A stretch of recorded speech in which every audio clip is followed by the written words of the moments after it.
4-5 মানে জ্বলছে, জ্বলার পরে আবার অফিস থেকে এসে দুপুরবেলা ঘুমাইতে ছিল, ডাকলে ভাই এটা কি, আমি এটা কি দেখতে পাচ্ছেন না, এটা কি বলে, হুক খোলেন আপনার লাইন জুড়ে দিচ্ছে। এটা ওরাই হুক খুলে লাইন জুড়ে দিয়েছে। আমার তো এমন পজিশন মানা, কিচ্ছু করার নেই।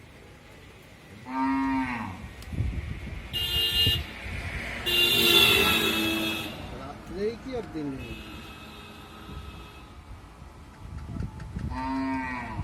করে হুকমুক এখন না করলে মানুষ কী করে চলবে? এই যা ভাড়া, কারেন্টের ফান্ডের যা ভাড়া, এইবার আমারই কত বিল হয়, আমার তো মনে হয় মোটামুটি 7-8 হাজার টাকা বিল মিনিমাম আসবে।